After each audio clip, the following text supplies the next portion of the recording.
ਮੂਲ ਮਿਲਾਪ ਦੀ ਵਾਰੀਏ ਪਈ ਉਡੀਕੇ ਸਤ ਸਰਕਾਰ ਉੱਠ ਸੂਖਮਾ ਚੱਲ ਹੀਲਾ ਕਰੀਏ ਸਰ ਕਰੀਏ ਜੀਵਨ ਦੀ ਕਾਰ ਸਮਾਂ ਰਹਿੰਦਿਆਂ ਮਾਰ ਲੈ ਮੱਲਾਂ ਬਿਨ ਵਸਲੋਂ ਮਿਲਦੀ ਹਾਰ ਲੇਟ ਹੁੰਦਿਆਂ ਇੰਨਾ ਲੇਟ ਨਾ ਹੋ ਜੀ ਕਿ ਦੇਵੇ ਸਮਾਂ ਤੈਨੂੰ ਦਰਕਾਰ। ਚੈਨਲ ਤੂੰ ਸੱਚਖੰਡ ਜੋਤ ਵੇਖ ਰਹੇ ਸਾਰੇ ਹੀ ਸਰੋਤਿਆਂ ਨੂੰ ਮੇਰੇ ਵੱਲੋਂ ਪਿਆਰ ਭਰੀ ਸਤਿ ਸ੍ਰੀ ਅਕਾਲ। ਪ੍ਰੋਗਰਾਮ ਸੁਗੜ ਵਿਚਾਰ ਵਿੱਚ ਮੇਰੇ ਅੱਜ ਬੋਲਣ ਦਾ ਪਹਿਲੂ ਹੈ ਲੇਟ। ਪੁੱਤ ਛੇਤੀ ਕਰ ਲਾ, ਜਲਦੀ ਜਲਦੀ ਤਿਆਰ ਹੋ, ਸਕੂਲ ਦਾ ਟਾਈਮ ਹੋ ਗਿਆ, ਬੱਸ ਆਉਣ ਵਾਲੀ ਆ, ਲੇਟ ਨਾ ਹੋ ਜੀ ਨਹੀਂ ਤਾਂ ਬੱਸ ਨਿਕਲ ਜੂ, ਫਿਰ ਸਕੂਲੋਂ ਵੀ ਝਿੜਕਾਂ ਪੈਣਗੀਆਂ। ਟਾਈਮ ਵੇਖਿਆ ਈ ਕੀ ਹੋਇਆ ਏ, ਸਕੂਲ 7 ਵਜੇ ਲੱਗਦਾ ਤੇ ਤੁਸੀਂ 8 ਵਜੇ ਆ ਰਹੇ ਹੋ, 1 ਘੰਟਾ ਲੇਟ ਹੋ ਤੁਸੀਂ। ਮੈਂ ਤਾਂ ਪਹਿਲਾਂ ਹੀ ਆਖੀ ਜਾਂਦੀ ਸੀ ਕਿ ਜੇ ਅੱਜ ਵੀ ਘਰੋਂ ਲੇਟ ਤੁਰੇ ਤਾਂ ਅੱਜ ਪੱਕਾ ਬੱਸ ਨਹੀਂ ਮਿਲਣੀ। ਵੇਖੋ ਉਹੀ ਹੋਇਆ, ਸਟੇਸ਼ਨ 'ਤੇ ਖੜਿਆਂ ਨੂੰ ਲੋਡਾ ਵੇਲਾ ਹੋ ਗਿਆ। ਉਡੀਕਣ ਦੀ ਲੋੜ ਵੀ ਕੀ ਹੈ, ਜਿਹੜੀ ਟ੍ਰੇਨ ਪਿੱਛੋਂ ਹੀ 7 ਘੰਟੇ ਲੇਟ ਆ, ਹੁਣ ਉਹਨੇ ਟਾਈਮ 'ਤੇ ਕਿੱਥੇ ਅੱਪੜ ਜਾਣਾ ਹੈ। ਇਹ ਅਤੇ ਅਜਿਹੀਆਂ ਬਹੁਤ ਸਾਰੀਆਂ ਘਟਨਾਵਾਂ ਸਾਡੇ ਜੀਵਨ ਵਿੱਚ ਲੇਟ ਸ਼ਬਦ ਨੂੰ ਆਪ ਮੁਹਾਰੇ ਪ੍ਰਭਾਸ਼ਿਤ ਕਰਦੀਆਂ ਹਨ ਕਿ ਸਮੇਂ ਤੋਂ ਪਿੱਛੇ ਰਹਿ ਜਾਣਾ, ਸਮੇਂ ਤੋਂ ਖੁੰਝ ਜਾਣਾ ਲੇਟ ਹੋਣਾ ਹੁੰਦਾ ਹੈ।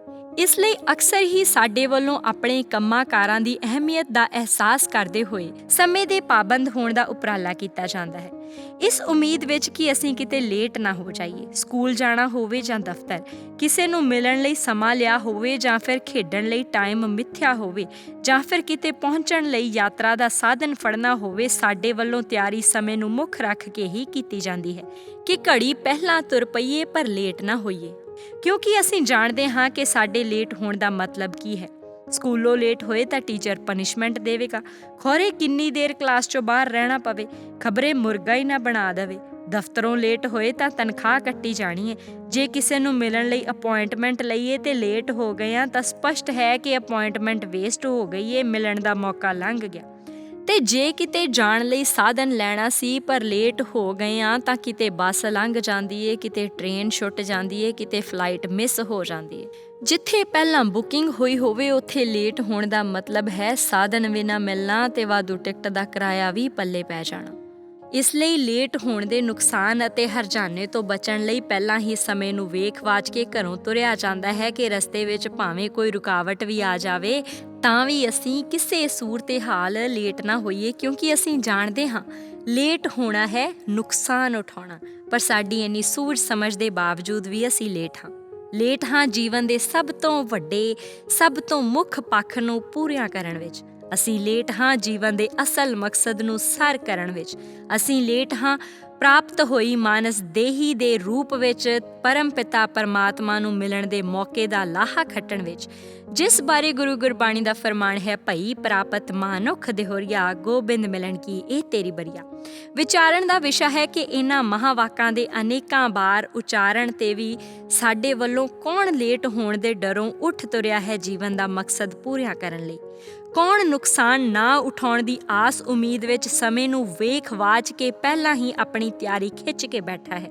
ਤਾਂ ਜਵਾਬ ਹੈਨ ਵਿਰਲੇ ਨਾਹੀਂ ਘਣੇ ਫੈਲ ਫੱਕੜ ਸੰਸਾਰ, ਸੇ ਵਿਰਲੇ ਜਗ ਮਹਿ ਜਾਣੀਐ ਸੋ ਗੁਰਮੁਖ ਸੱਚ ਰਵੇ। ਕੁਝ ਕੁ ਵਿਰਲੇ ਪ੍ਰਭੂ ਪਿਆਰਿਆਂ ਨੂੰ ਛੱਡ ਕੇ ਅਸੀਂ ਸਭ ਲੇਟ ਹਾਂ। ਤੇ ਜਿਵੇਂ ਪਹਿਲਾਂ ਹੀ 7-8 ਘੰਟੇ ਲੇਟ ਚੱਲਣ ਵਾਲੀ ਟ੍ਰੇਨ ਸਮੇਂ 'ਤੇ ਸੁਨਿਸ਼ਚਿਤ ਸਟੇਸ਼ਨ 'ਤੇ ਨਹੀਂ ਪਹੁੰਚਦੀ, ਉਸੇ ਹੀ ਤਰ੍ਹਾਂ ਅਸੀਂ ਵੀ ਆਪਣੇ ਮੰਜ਼ਿਲੇ ਮਕਸੂਦ ਨੂੰ ਲੇਟ ਹੋਣ ਕਰਕੇ ਹਾਸਲ ਨਹੀਂ ਕਰ ਸਕਾਂਗੇ। ਕਿਉਂਕਿ ਜੇ ਸਮੇਂ ਦੀ ਗੱਲ ਕਰੀਏ ਤਾਂ ਮੰਜ਼ਿਲ ਤੱਕ ਪਹੁੰਚਣ ਦਾ ਸਾਡੇ ਕੋਲ ਕਿੰਨਾ ਸਮਾਂ ਹੈ ਉਸ ਦਾ ਕੋਈ ਅਨੁਮਾਨ ਵੀ ਨਹੀਂ ਲਗਾਇਆ ਜਾ ਸਕਦਾ। ਅਸੀਂ ਨਹੀਂ ਜਾਣਦੇ ਸਾਡਾ ਅਗਲਾ ਸਾਹ ਆਉਣਾ ਹੈ ਕਿ ਨਹੀਂ ਆਉਣਾ, ਕਿਉਂਕਿ ਹੋਣੀ ਬਹੁਤ ਬਲਵਾਨ ਹੈ। ਇੱਕ ਸ਼ਾਇਰ ਲਿਖਦਾ ਹੈ, ਇਲਮ ਕਹੇ ਮੈਂ ਸਭ ਤੋਂ ਚੰਗੀ, ਮੇਰਾ ਲక్ష్ਮੀ ਪਾਣੀ ਭਰਦੀ, ਅਕਲ ਕਹੇ ਮੈਂ ਸਭ ਤੋਂ ਚੰਗੀ, ਮੈਂ ਵਿੱਚ ਕਚਹਿਰੀ ਲੜਦੀ, ਹੋਣੀ ਕਹੇ ਤੁਸੀਂ ਸਾਰੇ ਹੀ ਝੂਠੇ, ਮੈਂ ਜੋ ਚਾਹਾਂ ਸੋ ਕਰਦੀ। ਇਸ ਲਈ ਗੁਰੂ ਰਾਮਦਾਸ ਪਾਤਸ਼ਾਹ ਗੁਰੂ ਗੁਰਬਾਣੀ ਵਿੱਚ ਫਰਮਾਨ ਕਰਦੇ ਹਨ, ਹਰ ਜਪਦਿਆਂ ਖਿਨ ਢਿੱਲ ਨਾ ਕੀਜਈ ਮੇਰੀ ਜਿੰਦੜੀਏ, ਮੱਤ ਕੇ ਜਾਪੈ ਸਾਹ ਆਵੈ ਕਿ ਨਾ ਆਵੈ ਰਾਮ। ਅੱਜ ਤਾਂ ਮੌਕਾ ਵੀ ਹੈ ਤੇ ਵੇਲਾ ਵੀ, ਪਰ ਜੇ ਲੇਟ ਹੁੰਦੇ ਹੁੰਦੇ ਅਸੀਂ ਆਖਿਰ ਨੂੰ ਚੌਂ ਮੋਢਿਆਂ 'ਤੇ ਚੁੱਕੇ ਜਾਣ ਵਾਲੇ ਫੱਟੇ 'ਤੇ ਲੇਟ ਗਏ ਤਾਂ ਨੁਕਸਾਨ ਹੀ ਨੁਕਸਾਨ ਹੋਵੇਗਾ।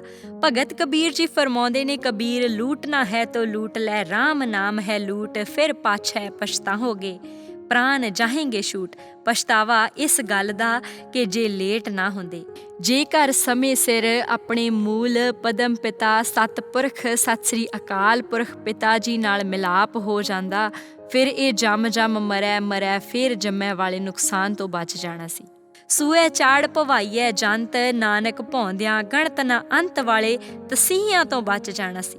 ਤੇ ਸਾਨੂੰ ਸੁਚੇਤ ਕਰਦੀ, ਹੋਸ਼ ਵਿੱਚ ਲਿਆਉਣ ਦੀ ਕੋਸ਼ਿਸ਼ ਕਰਦੀ ਗੁਰੂ ਗੁਰਬਾਣੀ। ਚੇਤਨਾ ਹੈ ਤੋ ਚੇਤ ਲੈ, ਨਿਸ ਦਿਨ ਮੈਂ ਪ੍ਰਾਣੀ, ਛਿਨ ਛਿਨ ਔਦ ਬਿਹਾਤ ਹੈ ਫੂਟੇ ਘਟ ਜਿਉ ਪਾਣੀ ਵਰਗੇ ਅਨੇਕਾਂ ਫਰਮਾਨਾਂ ਨਾਲ, ਹਦਾਇਤਾਂ ਨਾਲ ਸਾਡੇ ਜੀਵਨ ਵਿੱਚ ਉਸ ਮਾਂ-ਬਾਪ ਦਾ ਕਿਰਦਾਰ ਨਿਭਾਉਂਦੀ ਹੈ ਜੋ ਆਪਣੇ ਬੱਚੇ ਨੂੰ ਸਮੇਂ ਸਿਰ ਸਕੂਲ ਭੇਜਣ ਲਈ ਛੇਤੀ ਤਿਆਰ ਹੋ, ਜਲਦੀ ਕਰ, ਟਾਈਮ ਹੋ ਗਿਆ, ਲੇਟ ਨਾ ਹੋ ਜੀ ਆਦਿ ਅਲਫਾਜ਼ਾਂ ਨਾਲ ਉਸਨੂੰ ਟਾਈਮ ਤੋਂ ਪਹਿਲਾਂ ਸਕੂਲ ਭੇਜਣ ਲਈ ਤਤਪਰ ਹੁੰਦੇ ਹਨ। ਸਾਨੂੰ ਗੁਰੂ ਗੁਰਬਾਣੀ ਆਖਦੀ ਹੈ, ਹਰ ਜਸ ਰੇ ਮਨਾ ਗਾਏ ਲੈ, ਜੋ ਸੰਗੀ ਹੈ ਤੇਰੋ, ਔਸਰ ਬੀਤਿਓ ਜਾਤ ਹੈ, ਕਹਿਓ ਮਾਨ ਲੈ ਮੇਰੋ। ਇਸ ਲਈ ਆਓ ਇਸ ਗੱਲ ਨੂੰ ਮੱਦੇ ਨਜ਼ਰ ਰੱਖਦੇ ਹੋਏ ਆਪਣੇ ਜੀਵਨ ਦੇ ਅਸਲ ਮਕਸਦ ਨੂੰ ਸਰ ਕਰ ਲਈਏ ਕਿ ਲੇਟ ਹੋਇਆਂ ਜੇ ਸੰਸਾਰਕ ਕੰਮਾਂ ਕਾਜਾਂ ਵਿੱਚ ਨੁਕਸਾਨ ਹੋ ਜਾਂਦਾ ਹੈ ਤਾਂ ਜੀਵਨ ਦੇ ਮਨੋਰਥ ਵਿੱਚ ਲੇਟ ਹੋਇਆਂ ਦਾ ਖਮਿਆਜ਼ਾ ਸਾਨੂੰ ਕੀ ਭੁਗਤਣਾ ਪਵੇਗਾ। ਫਰਮਾਨ ਹੈ ਕਬੀਰ, ਜਮ ਕਾ ਠੇਂਗਾ ਬੁਰਾ ਹੈ ਉਹ ਨਹੀਂ ਸਹਿਆ ਜਾਏ।